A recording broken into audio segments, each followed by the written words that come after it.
Hello student, myself Anshu sir. Dear student, in previous class, we discussed about the need of valuation of goodwill and factors affecting the valuation of goodwill, the value of goodwill. इस पर हमने discuss किया था और आज हम जो discuss करने वाले हैं वो है हमारा basis of valuation of goodwill. Basis of valuation of goodwill, basis of valuation of goodwill. Dear student, हमने पहले डिस्कस किया था, हमारा जो हेडिंग चल रहा है वो चल रहा है एडजस्टमेंट ऑफ गुडविल. इसमें हमने डिस्कस किया what is goodwill, types of goodwill, nature of goodwill, after that need of valuation of goodwill and last point था हमारा factor affecting valuation of goodwill. ये थ्योरिकल पॉइंट पार्ट था. आज से हम प्रैक्टिकल कंसेप्ट पे आ रहे हैं कि basis of valuation of goodwill, जो गुडविल का वैल्यूएशन किया जाएगा उसके बेसिस कितने हैं. There are three bases. There are three bases. First one, on the basis of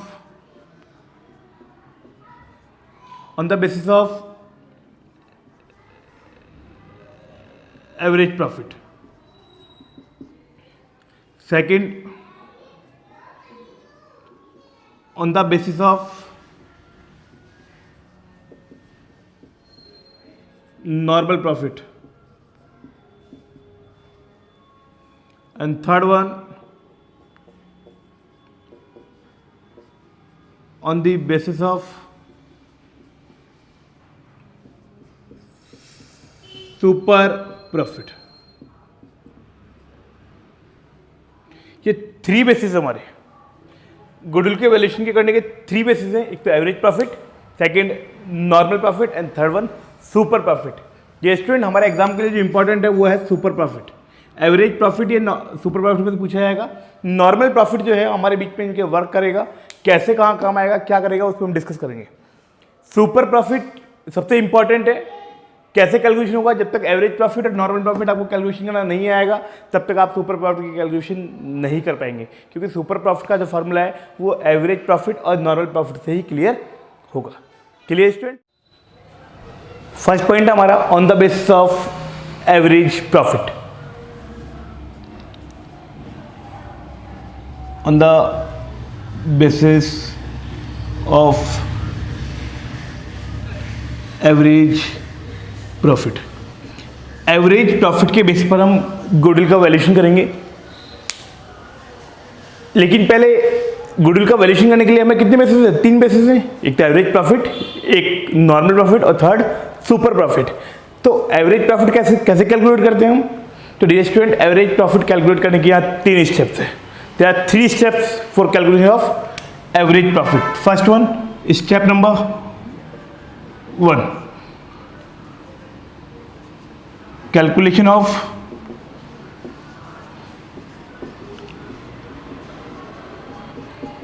adjusted profit.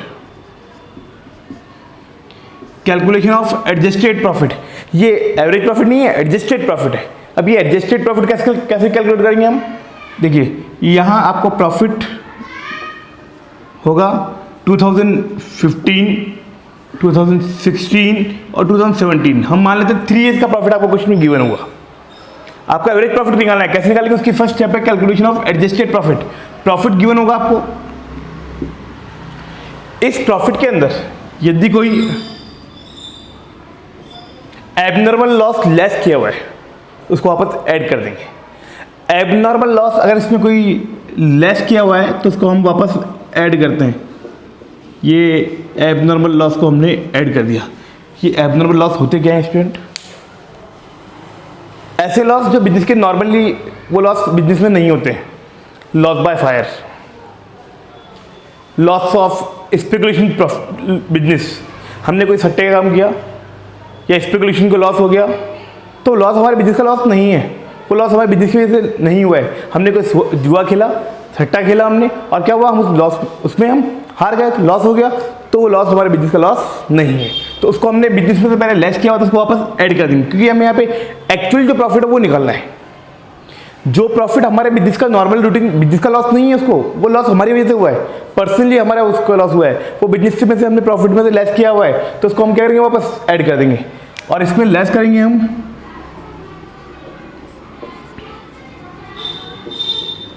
Abnormal gain या एबनॉर्मल प्रॉफिट, इसको हम लेस कर देंगे। एबनॉर्मल गेन बोले तो प्रॉफिट फ्रॉम स्पेकुलेशन प्रॉफिट, यानी कोई स्पेकुलेशन प्रॉफिट हो गया, हमने कोई जुआ खेला और उस पर क्या हुआ, हमको प्रॉफिट हो गया। वो ऐसी इनकम है जो हमारे बिजनेस इनकम नहीं है, लेकिन इस प्रॉफिट में क्या है, वो इंक्लूड है। जब वो प्रॉफिट इस बिजनेस के प्रॉफिट में इंक्लूड है तो उसको हम वापस क्या करेंगे, लेस करेंगे। समझ आए स्टूडेंट? तो ऐसा प्रॉफिट जो हमारे बिजनेस का नहीं है उस पर इंक्लूड है तो उसको क्या करेंगे, हम लेस करेंगे। इंटरेस्ट फ्रॉम सिक्योरिटीज, हमने कोई सिक्योरिटीज में पैसा इन्वेस्ट किया हुआ है, उस पर क्या मिल रहा है, हमको इंटरेस्ट मिला। तो इंटरेस्ट जब हमको इससे रिसीव हो रहा है तो इनकम तो है हमारी, लेकिन हमारे बिजनेस की इनकम नहीं है, तो इसमें वो ऐड किया हुआ था उसको वापस लेस कर दिया।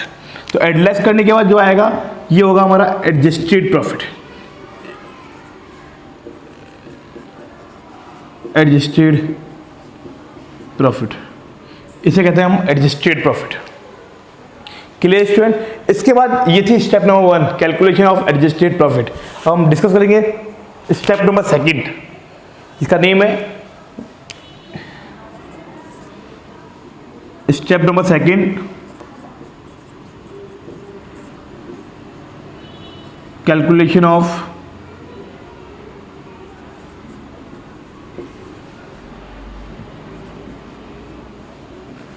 Average profit.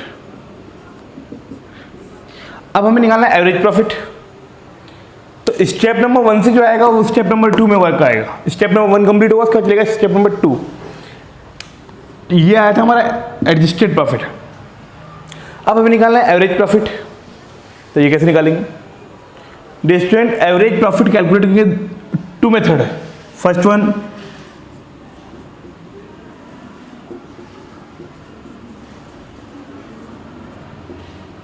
Simple average method, second weighted average method. Average profit calculate करेंगे, देयर आर 2 मेथड है यहाँ पे। फर्स्ट वन सिंपल एवरेज और सेकंड वन वेटेड एवरेज। कौन सा कब मेथड यूज करना है, ये कब यूज करना है, ये कब यूज करना है, उस पर हम डिस्कस करेंगे। आइए पहले हम डिस्कस करेंगे simple average method. Simple average method क्या कहता है स्टूडेंट, देखिए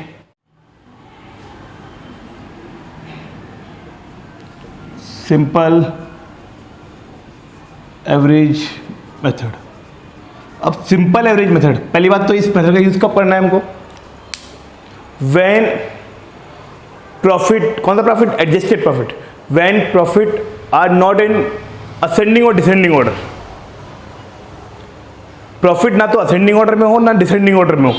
अपने यहाँ जो 12th में सिलेबस में है बिल्कुल असेंडिंग में ही है।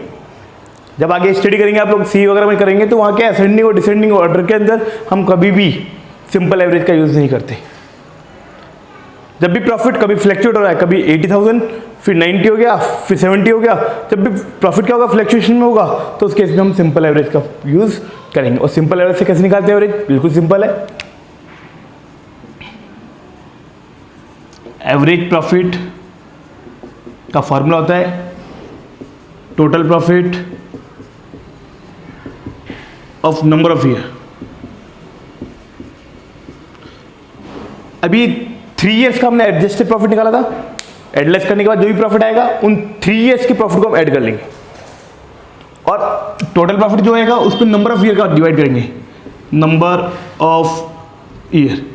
अब नंबर ऑफ ईयर कितने हैं, 3 है, तो 3 से डिवाइड कर देंगे, जो आएगा वो हमारा आएगा एवरेज प्रॉफिट। एवरेज प्रॉफिट ये है हमारा सिंपल एवरेज मेथड। इस मेथड का यूज कब करते हैं अपन, जब ना तो प्रॉफिट असेंडिंग ऑर्डर में हो या डिसेंडिंग में, लेकिन 12th के अंदर ओनली असेंडिंग ऑर्डर है। अगर प्रॉफिट असेंडिंग ऑर्डर में है तो हम यूज करेंगे वेटेड एवरेज, वरना हमेशा कौन सा यूज करेंगे, हम सिंपल एवरेज। Clear student? ठीक है। B point, weighted average method. This method is used when profit is given in ascending order. Ascending order में 1 लाख, 120, 150, 2 लाख, 250, 5 लाख ascending order में होगा। प्रॉफिट ascending order में है तो then we will use weighted average method। और weighted average method का formula क्या होता है, average profit equal to total of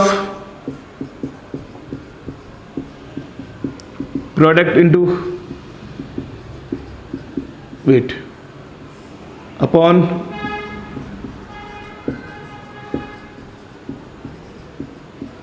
total of weight, total of product into weight. कैसे करेंगे हम, एक एग्जांपल लेते हैं हम छोटा सा। मान लीजिए आपको प्रॉफिट गिवन है, 4 ईयर्स का प्रॉफिट गिवन है, मान लीजिए 17, 18, 19, 20, ये 4 ईयर्स है। 4 ईयर्स का प्रॉफिट गिवन आपको 1,00,000, 120, 150 एंड 2,00,000। अब देखिए स्टूडेंट, यहाँ प्रॉफिट ये एडजस्टेड प्रॉफिट है। एडजस्टेड प्रॉफिट आया स्टेप नंबर 1 से। अब हमने देखा इस प्रॉफिट में असेंडिंग ऑर्डर में, पहले 1,00,000, 1 से 120 हुआ, 150 हुआ, 2,00,000 हुआ, बढ़ रहा है, इंक्रीज हो रहा है, तो यह है असेंडिंग ऑर्डर। डिसेंडिंग में क्या होता है, रिवर्स होता है, 2,00,000 फिर 150 हो गया, फिर 120 हो गया, 1,00,000 हो रहा है। यानी कोई जरूरी नहीं कोई इनका डिफरेंस इक्वल हो, ऐसा कोई रीज़न नहीं है। सिंपली अगर बढ़ रहा है 1,00,000, 1,05,000, 1,50,000 कैसे भी हो, अगर असेंडिंग ऑर्डर में है तो हम यूज़ करेंगे वेटेड एवरेज मेथड। ये वेटेड एवरेज मेथड में क्या करते हैं हम, ये प्रॉफिट गिवन है, सिंपली बात है, कौन सा मेथड लगेगा, वेटेड एवरेज। इसको हम मल्टीप्लाई करेंगे वेट से, इसको हमने वेट दिया, वेट होता है 1, 2, 3 एंड 4। अब करेंगे मल्टीप्लाई करेंगे, प्रोडक्ट करेंगे, ये आएगा प्रोडक्ट, ये है प्रॉफिट है स्टूडेंट, ये प्रोडक्ट नहीं है, ये है प्रॉफिट।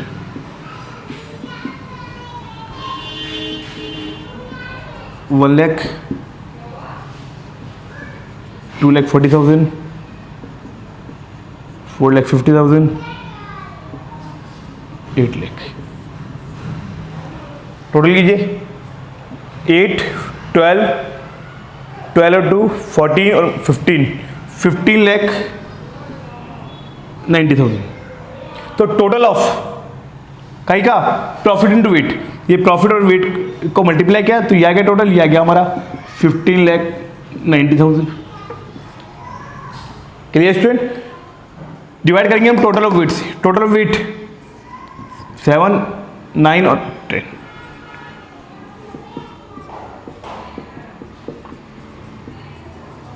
$1,59,000। ये है हमारा वेटेड एवरेज मेथड। ये सिंपल एवरेज है और ये वेटेड एवरेज है। Clear student? अब हम करेंगे स्टेप नंबर 3, यहीं पे सॉल्व कर रहे हैं स्टूडेंट। स्टेप नंबर 3 क्या कहता है हमारा, मैंने कहा था सिंपल एवरेज, हमने डिस्कस किया था कि एवरेज प्रॉफिट निकालने के 3 स्टेप है। First one calculation of adjusted profit, second है calculation of average profit and third है हमारा स्टेप। देखिए स्टूडेंट, सेकंड स्टेप में एवरेज प्रॉफिट है, 2 मेथड है, सिंपल एवरेज और वेटेड एवरेज। दोनों में से एक मेथड यूज होगा, या तो ये वाला होगा या फिर ये वाला होगा। इस मेथड का यूज कब करेंगे, जब प्रॉफिट असेंडिंग में होगा। हमेशा इन असेंडिंग के अलावा जो भी कंडीशन होगी सब टाइम होगी सिंपल एवरेज में। क्लियर है? Step number 3, calculation of actual average profit. Calculation of actual average profit. ये एक्चुअल एवरेज प्रॉफिट कैसे निकालते हैं, ये निकल आएगा स्टेप नंबर 2 के बाद। देखिए स्टेप नंबर 1 का जो सॉल्यूशन था वो स्टेप नंबर 2 में काम आया, स्टेप 2 का जो आंसर आएगा वो स्टेप 3 में काम आएगा। जो भी एवरेज प्रॉफिट आएगा स्टेप नंबर 2 से, जो भी एवरेज प्रॉफिट आएगा, चाहे सिंपल एवरेज से निकालो चाहे वेटेड से निकालो, जो भी आएगा उसमें हमें क्या करना है, लेस करना है। लेस इसमें और भी बहुत सारे आइटम होते हैं, लेकिन हमारी जो 12th में सिलेबस में है वो इतना ही है कि जो भी आएगा एवरेज प्रॉफिट उसमें लेस करेंगे हम only partners remuneration. Partners remuneration, अगर हमने पार्टनर्स को कोई रेम्यूनरेशन पे किया है, क्वेश्चन में गिवन है कि पार्टनर्स को इतना सैलरी देना है, पार्टनर्स को इतना रेम्यूनरेशन देना है, तो जो भी रेम्यूनरेशन क्वेश्चन में गिवन होगा उसको लेस कर देंगे एवरेज प्रॉफिट में से, और लेस करने के बाद जो आएगा वो कहलाएगा हमारा एक्चुअल एवरेज प्रॉफिट। ये हुआ हमारा फर्स्ट कंडीशन कंप्लीट या फर्स्ट बेसिस कंप्लीट हुआ एवरेज प्रॉफिट। हमने कहा था एवरेज प्रॉफिट निकालने के 3 स्टेप है स्टूडेंट, वेरी वेरी इंपॉर्टेंट, सबसे इंपॉर्टेंट एवरेज प्रॉफिट ही है। बाकी 2 पॉइंट तो अभी complete with in 5 minute complete हो जाएंगे। ये देखिए हमने भी डिस्कस किया था एवरेज प्रॉफिट निकालने के 3 स्टेप है। First one calculation of adjusted profit, second था हमारा calculation of average profit and third था हमारा calculation of actual average profit. अगर पार्टनर रेम्युनरेशन होगा तो लेस होगा वरना नहीं होगा। स्टेप नंबर 2 पे ही क्वेश्चन कंप्लीट हो जाएगा। Clear student? सेकंड पॉइंट है हमारा on the basis of normal profit. Second point है student on the basis of normal profit. ये नॉर्मल प्रॉफिट कैसे निकालते हैं? नॉर्मल प्रॉफिट निकालने का फॉर्मूला होता है हमारा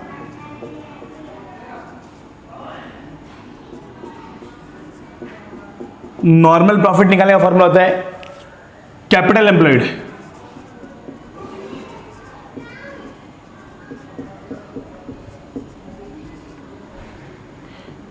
अपॉन NRR, इसको बोलते हैं normal rate of return into 100।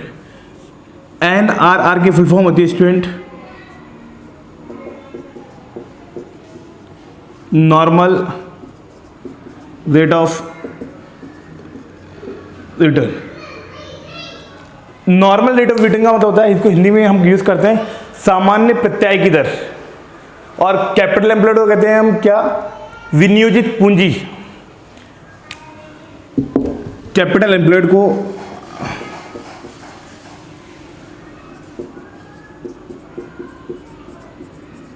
Question में गिवन होगा कि कितनी कैपिटल हमने इंट्रोड्यूस की है, इसको हिंदी में कहते हैं हम विनियोजित यानी इन्वेस्टेड कैपिटल।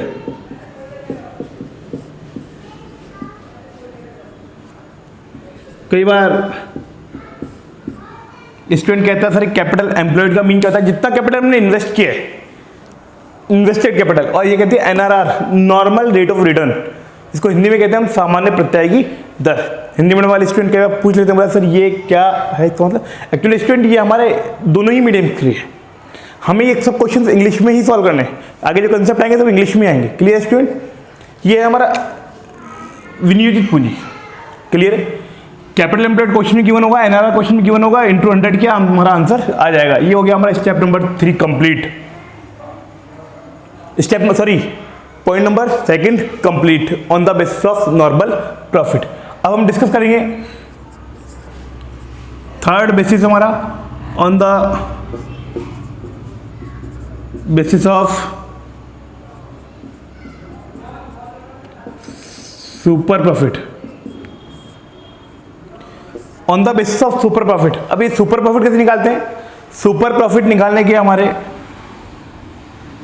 कैसे निकलता है पहले इसका एक बार फॉर्मूला देखिए स्टूडेंट। एक्चुअली इसकी डेफिनेशन क्या होती है सुपर प्रॉफिट? सुपर प्रॉफिट जो होता है यानी excess of average profit upon normal profit, यानी एवरेज प्रॉफिट नॉर्मल प्रॉफिट से जितना ज्यादा होगा, जितना एक्सेस होगा, वही क्या कहलाएगा हमारा सुपर प्रॉफिट। फॉर्मूला होता है इसका सुपर प्रॉफिट। इसको हिंदी में हम वर्ड यूज करते हैं अधिलाभ। इंग्लिश में ही वर्ड यूज करना है सुपर प्रॉफिट। सुपर प्रॉफिट का फॉर्मूला होता है हमारा क्या? फर्स्ट जो हमारा बेस पढ़ा था वो पढ़ा था हमने एवरेज प्रॉफिट कैसे निकालते हैं। जो भी आंसर वहां से आएगा वो लेंगे एवरेज प्रॉफिट कितना आया, average profit minus normal profit. Average profit first formula basis था हमारा, सेकंड था हमारा नॉर्मल प्रॉफिट, यानी एवरेज प्रॉफिट माइनस करेंगे नॉर्मल प्रॉफिट तो क्या आएगा हमारा सुपर प्रॉफिट। यानी सुपर प्रॉफिट का क्वेश्चन सॉल्व करने के लिए हमारे पहले के 2 बेसिस जो है वो क्लियर होने चाहिए, एवरेज प्रॉफिट और नॉर्मल प्रॉफिट। जब तक हमको एवरेज प्रॉफिट और नॉर्मल प्रॉफिट कैलकुलेट करना नहीं आएगा तब तक हम सुपर प्रॉफिट की कैलकुलेशन नहीं कर पाएंगे। ये थे हमारे 3 basis. First one on the basis of average profit, second on the basis of normal profit और on the basis of super profit. 3 basis थे। अब हम बात करेंगे valuation of method of valuation of goodwill. Method of valuation of goodwill, goodwill के valuation की कितनी विधियां हैं, कितने मेथड हैं, उस पर हम डिस्कस करेंगे। Clear student? Method of valuation of goodwill. अभी हमने पढ़े थे वैल्यूएशन के बेसिस पढ़े थे, गुडविल के वैल्यूएशन के बेसिस पढ़े थे। ये है मेथड, यानी कितनी विधियां हैं गुडविल के वैल्यूएशन की। विधियां कितनी हैं, कितने मेथड हैं? There are 3 important method. First one, number of purchasing year method. इसको हिंदी में क्या कहते हैं वो देख लीजिए।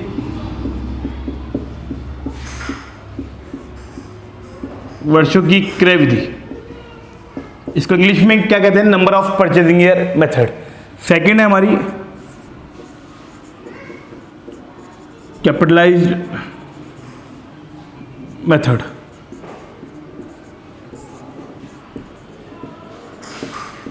इसको हिंदी में कहते हैं हम पूंजीकरण विधि, कैपिटलाइज्ड मेथड। Clear student?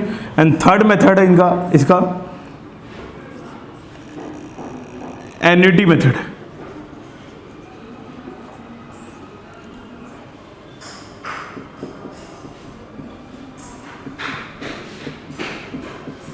वार्षिक विधि, एन्युटी मेथड। अब इनके फॉर्मूले क्या होते हैं, कैसे करेंगे इसको? देखिए student, number of purchasing year method, इस विधि से अगर इस मेथड से आपको गुडविल कैलकुलेट करनी है तो गुडविल कैलकुलेट करने का फॉर्मूला होता है। देखिए हमारे 3 बेस थे, या तो बेस होगा हमारा average profit, short play ground, या क्वेश्चन में कहेगा नॉर्मल प्रॉफिट के बेस पर, या कहेगा सुपर प्रॉफिट के बेस पर। 3 बेसिस है, तीन में से एक बेस आपको क्वेश्चन कहेगा कि सुपर प्रॉफिट के वैल्यूएशन के 3 ईयर्स के आधार पर, 3 ईयर्स, 4 ईयर्स, 5 ईयर्स, जितना भी ईयर दिया हुआ, सुपर प्रॉफिट के 5 ईयर्स के आधार पर आपको गुडविल का वैल्यूएशन करना है। एवरेज प्रॉफिट के 3 ईयर्स के आधार पर आपको गुडविल का वैल्यूएशन करना है। जिसके भी आधार पर कहेगा, एवरेज प्रॉफिट के 3 ईयर्स के आधार पर गुडविल का वैल्यूएशन कीजिए, सुपर प्रॉफिट के 6 ईयर्स के आधार पर गुडविल का वैल्यूएशन कीजिए, कोई बात नहीं। सुपर प्रॉफिट निकालने के कहेगा, सुपर निकाल लेंगे, एवरेज के लिए कहेगा, एवरेज निकालेंगे, और जितनी ईयर के लिए कहेगा उससे मल्टीप्लाई कर देंगे। यह आएगा नंबर ऑफ परचेजिंग ईयर। जितने भी ईयर के लिए कहेगा उससे हम उसको मल्टीप्लाई कर देंगे और ये हमारा कंप्लीट हो जाएगा। जितने भी ईयर के लिए कहेगा, 3 ईयर्स, 4 ईयर, 5 ईयर, जितने भी ईयर के लिए कहेगा उसको हम इसको मल्टीप्लाई कर देंगे। Clear student? ठीक है। इस मेथड से अगर गुडविल निकालनी है आपको, इस मेथड से अगर गुडविल निकालनी है तो आइए, कैपिटलाइज मेथड के लिए क्वेश्चन कहेगा तो वही 3 बेस है हमारे, या तो एवरेज प्रॉफिट के बेस पे कहेगा, या फिर नॉर्मल प्रॉफिट के बेस पे कहेगा, या फिर सुपर प्रॉफिट के बेस पे कहेगा। जिस पे भी कहेगा, जिसका भी अमाउंट होगा वो लिख देंगे हम। सुपर प्रॉफिट का अमाउंट जो आएगा ये लिख देंगे, एवरेज प्रॉफिट पे कहेगा तो एवरेज प्रॉफिट लिख देंगे। उसमें क्या करते हैं? मल्टीप्लाई करते हैं, इसमें हम डिवाइड करते हैं। कैसे? NRR, normal rate of return से डिवाइड करते हैं और इंटू 100 करते हैं। जो आएगा वो आएगा हमारा आंसर कैपिटलाइज मेथड से। उसे कहेंगे हम गुडविल। क्या कहेंगे उसको हम? गुडविल। अगर ये गुडविल हमने कैलकुलेट किया किससे? एवरेज प्रॉफिट से। ध्यान देखिए स्टूडेंट, सबसे इंपॉर्टेंट टॉपिक है ये। अगर ये वैल्यूएशन जो किया गया है वो एवरेज प्रॉफिट से किया गया है यहाँ पे, तो जो भी हमारी गुडविल आएगी, तो फिर एक्चुअल गुडविल निकालने के लिए केवल ये लगेगा फॉर्मूला किस केस में? ओनली एवरेज प्रॉफिट के केस में। अगर हमने एवरेज प्रॉफिट से फॉर्मूला पुट किया और हमारी गुडविल आ गई है, तो जो भी गुडविल आएगी उसमें, तो एक्चुअल गुडविल के लिए क्या करेंगे? जो भी हमारी गुडविल आई है उसमें से हम कैपिटल एम्प्लॉयड को लेस कर देंगे, तब जाके हमारी एक्चुअल गुडविल आएगी। अगर सुपर प्रॉफिट कैसे निकाला अपन ने तो डायरेक्ट आंसर ही आएगा। लेकिन सिंपली जानना, जब एवरेज प्रॉफिट से निकाली गई है तो उस केस में इसमें से जो आंसर आएगा उसमें से कैपिटल एम्प्लॉयड को लेस करना पड़ेगा। थर्ड मेथड है हमारा एन्युटी मेथड। और एन्युटी मेथड से गुडविल कैसे निकालते हैं स्टूडेंट? गुडविल निकालने का फॉर्मूला होता है हमारा क्या? या तो एवरेज प्रॉफिट कहेगा, या नॉर्मल प्रॉफिट कहेगा, या सुपर प्रॉफिट कहेगा। जिसके भी बेस पे कहेगा, एवरेज प्रॉफिट, नॉर्मल प्रॉफिट या फिर सुपर प्रॉफिट, जिस भी बेस पे कहेगा इसको मल्टीप्लाई कर देंगे हम एन्युटी वैल्यू से, और क्वेश्चन के अंदर एन्युटी वैल्यू आपको गिवन होगी और उससे इसको मल्टीप्लाई कर देंगे। क्लियर स्टूडेंट, ये था हमारा 3 मेथड थे हमारे। First one number of purchasing method, second capitalize method, और थर्ड है हमारा एन्युटी मेथड। क्लियर स्टूडेंट, जय हिंद जय भारत।